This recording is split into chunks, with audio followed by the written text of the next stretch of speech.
Boris Calam, député vert, est votre invité aujourd'hui, Béatrice Rulle, pour évoquer la 5G. Bonjour Boris Calam. Bonjour Béatrice Rulle. Merci d'être sur Radio Lac ce matin. Vous avez donc déposé une question écrite au Grand Conseil sur la 5G qui part de cette constatation. Le nombre d'antennes actives 5G a été multiplié par 4 dans le canton en un an. Par 4. Ah non, pas en un an, en un mois. Pardon, en un mois. Un mois. Oui, le 13 décembre, il y en avait 28, sauf erreur, et mardi passé, on était à 120.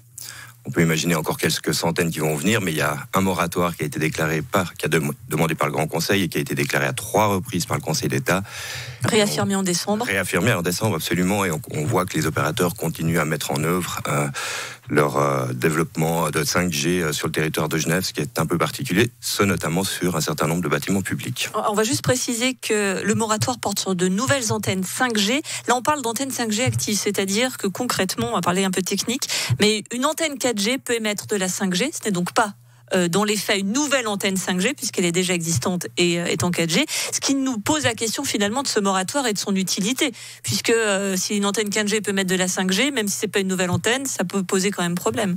Oui, alors c'est tordre un peu l'esprit même du moratoire. Le moratoire dit s'opposer à tout développement de 5G. Effectivement, on entend que c'est des reprogrammations d'antennes 4G, etc. Le fait est que les opérateurs nous imposent aujourd'hui 5G alors que personne n'a des appareils 5G. Et puis on avance et un jour, de toute façon, votre appareil 4G ou 3G ou autre ne fonctionnera plus parce qu'il faudra de la 5G. Donc c'est une forme d'obsolescence programmée, indépendamment du fait des risques potentiels pour le vivant que l'on ne connaît pas aujourd'hui.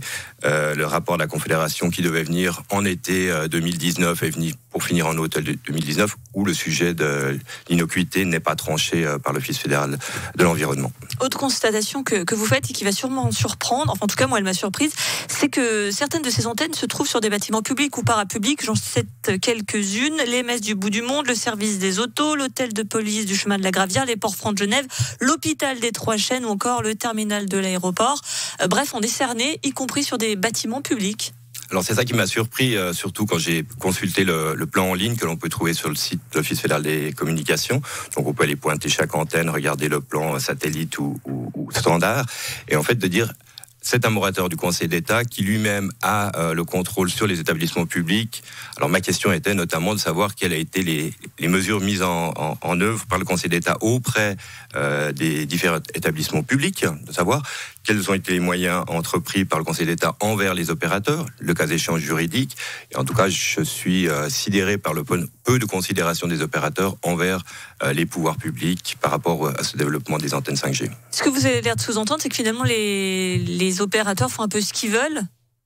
Alors, les opérateurs s'appuient sur des concessions qu'ils ont acquis auprès de la Confédération. Le Conseil d'État dit, sans doute à raison, qu'il n'a pas tellement de marge de manœuvre par rapport aux opérateurs, vu que c'est une prérogative fédérale. Par contre, on peut imaginer que sur les établissements publics et parapublics, le Conseil d'État pourra avoir une influence. Je pose également la question de savoir si les contrats qui ont été faits avec les opérateurs ne pourraient pas être dénoncés. Vous voulez dire qu'on laisse trop de marge de manœuvre à ces opérateurs, finalement ? Alors, ils ont la marge de manœuvre du montant qu'ils ont payé leur concession auprès de la Confédération.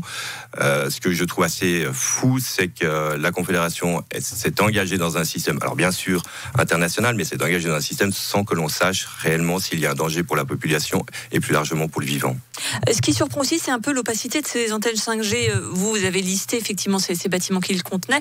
Le commun des mortels ne sait pas forcément qu'il faut se rendre sur un site de l'Ofcom où là, on voit une carte. Effectivement, on voit que le canton de Genève est déjà un territoire très bien maillé en 5G. On a envie de dire, est-ce qu'il n'est pas finalement trop tard pour agir, puisque toutes ces antennes, elles sont déjà là. On imagine mal les opérateurs les enlever. Alors, on imagine mal les programmer différemment aujourd'hui de la 4G, mais on pourrait très bien imaginer qu'ils déprogramment la 5G pour revenir à de la 4G. Pourquoi pas ? Aujourd'hui, il faut se poser des questions, effectivement.